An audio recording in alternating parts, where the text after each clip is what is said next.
කතා කරන්න යන්නේ මගේ e-commerce application එකේ day 4 එක යන්නේ මේ remember me option එක ගැන. හරි, දැන් අපි ඉස්සෙල්ලාම කරමු sign in වෙලා තමා මේ වැඩේ කරන්න ඕනේ. ඉතින් අපි remember me option එක ක්ලික් එක දාන්නේ නැතුව ඊට කලින් sign in වෙලා බලමු. sign in වෙන්න කලින් sign up වෙලා තියෙන්න ඕනේ. ඉතින් අපි database එකේ sign up වෙලා තියෙන email එක සහ password එක හොයා ගමු. ඉතින් අපි එකට යමු database එකට. හරි. මෙතෙන්දී මම මේ උඩ තියෙන email එක සහ password එක තෝරගන්නවා.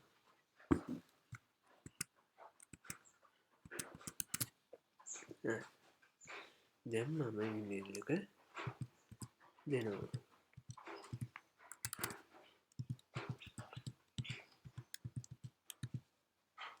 එතකොට password එකක් දෙනවා. හරි. දැන් අපි sign in වෙනවා. හරි.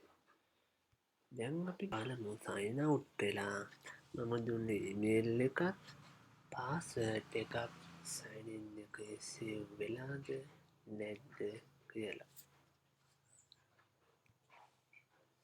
sign out වුණා. යනවා sign in වෙන්න already have an account sign in button එක ඔබලා එතකොට මෙතෙන්ද email එක password එකක් save වෙලා නැහැ. හරි. දැන් ඊළඟට බලමු අපි email එකත් password එකක් දීලා මෙතන remember me option එකයි ඒ ටික එකක් දාලා sign in වෙලා බලමු.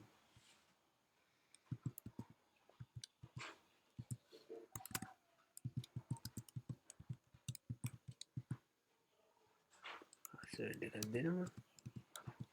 හරි. මම මෙතන remember me option එකට අදාළව ටික් එකක් දෙනවා. ඊළඟ මම sign in වෙනවා. හරි. දැන් එතකොට බලමු cookies වලට ගිහිල්ලා ඒ අදාළ email එකත් password එකත් save වෙලාද නැද්ද කියලා. ඔව්. එතකොට මම දුන්න email එකට අදාළව email එකක් password එකට අදාළව දුන්න password එකත් මෙතන save වෙලා තියෙනවා. ඒත් එක්කම SSID එකක් මෙතන ක්‍රියේට් වෙලා තියෙනවා බලාගන්න පුළුවන්. හරි. දැන් අපි බලමු ආයෙත් මෙතනින් sign out වෙලා මම දුන්න email එකත් password එකත් sign in එක තුල save වෙලාද නැද්ද කියලා. sign out වෙනවා.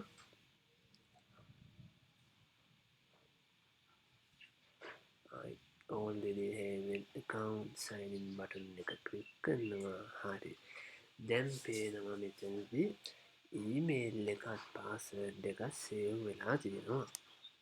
හරි. දැන් ආයෙත් අපි බලමු මෙතනින් cookies වලින් අපි clear කරාම මෙතන මේ email එකත් password එකත් clear වෙලා යනවද කියලා. හරි. අපි මුලින්ම මෙතන cookies ටික clear කරලා දාමු. මෙතනින් click කරනවා. හරි. දැන් අපි මේක refresh කරලා බලමු මෙතන save වෙලාද නැද්ද කියලා. හරි. already have an account sign in button එක click කරනවා. හරි. දැන් පේනවා email එකත් password එකත් මෙතන clear වෙනවා. මෙතන cookies වලින් clear වුණා. හරි. අපි දැන් බලමු මේ remember me option එක backend එකෙන් process කරේ කොහොමද කියලා. ඒ remember me option එකට අදාළවම හදපු cookies ටික කියන්නේ email එකත් password එකත් ඒ ඔක්කොටෝම කලින් මෙතනදි මම ඊමේල් එක පාස්වර්ඩ් එක කියලා වෙනම හදාගෙන තියෙනවා. එතෙන්දී ඒ කුකීස් එකට අදාළ වන ඊමේල් එකට මම වේරියබල් එක නිර්මාණය කරලා තියෙනවා. ඒ වේරියබල් එකට අපි දෙන ඊමේල් එක සේව් වෙන විදිහට පාස්වර්ඩ් එකට පාස්වර්ඩ් එක සේව් වෙන විදිහට මම වේරියබල් එකක් මෙතනදි නිර්මාණය කරලා තියෙනවා. මුලින්ම අපිට මොකොත් පෙන්නන්නේ අපි රිමෙම්බර් ඔප්ෂන් එක ටික් කරලා දැම්මොත් විතරයි මෙතනදී ඒක පෙන්නන්නේ. එතකොට මෙතන තියෙන්නේ අදාළ රිමෙම්බර් ඔප්ෂන් එක සහ ඒ අදාළ ටික් එක දාන්න තැන. හරි. දැන් අපි බලමු මේක මම කොහොමද JavaScript වලින් නිර්මාණය කරේ කියලා.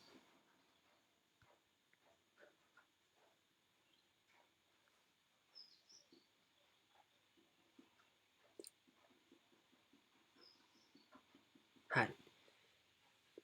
මේ තියෙන්නේ remember me option එකට අදාළව ID එක මේ තියෙන්නේ. remember me කියන්නේ මෙතෙන්දී index එකේ අපි බලමු මෙතන ID එක. ඒ ID එකට අදාළව මම මෙතනදී variable එකක් හදලා ඒ ID එක save කරගෙන තියෙනවා.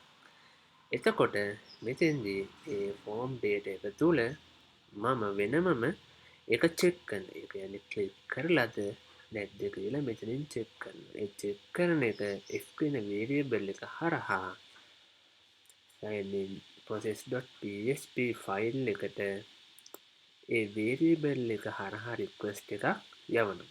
හරි. දැන් එතකොට අපි බලමු signin process.php එක තුල මම කොහොමද මේ remember me option එකට අදාළව backend එක කෝඩ් කරේ කියලා. එතෙන්දී මම විශේෂත්වයක් තියෙනවා. මෙතනදිම section එක start කරලා ඒ දුන්න data නිවැරදිද කියලා database එක හරහා check කරලා ඒකට එන request එක තියෙනවානේ. එතකොට එතන ලැබෙන result එක අපි $sign කියන variable එකට save කරලා ඒ variable එක session view කියන එකට variable එකට save කරගන්නවා.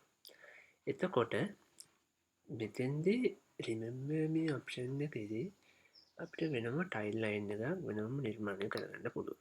ඒක තමයි මෙතන තියෙන්නේ. එතකොට මම මෙතනදී කියනවා remember me option එක true නම් සත්‍ය නම් මෙතන email එක කියන්නේ අපි දෙන email එක තියෙනවානේ. මේ post method එක හරහා ලැබෙන email එක අපි timeline එකක් තුල save කරගන්නවා. ඊට පස්සේ ඒ ලබා දෙන password එකත් අපි timeline එකක් තුල save කරගන්නවා. එහෙම නැත්නම් ඒක save කරගන්න ඕනේ නැහැ. ඒ කියන්නේ ක්ලික් කරලා නැත්නම් ඒක save වෙන්නේ නැහැ. මෙහෙම time frame එකක් නිර්මාණය වෙන්නේ නැහැ. ඉතින් මේක තමයි මම මගේ sign in process එකේ තුල remember me option එකට අදාළව backend code එක නිර්මාණය කරලා තියෙන විදිය. ඉතින් මම හිතනවා මේක යම් දෙයක් ඉගෙන ගන්න ඇති කියලා. ඔයාලා හැමෝටම සුබ දවසක්.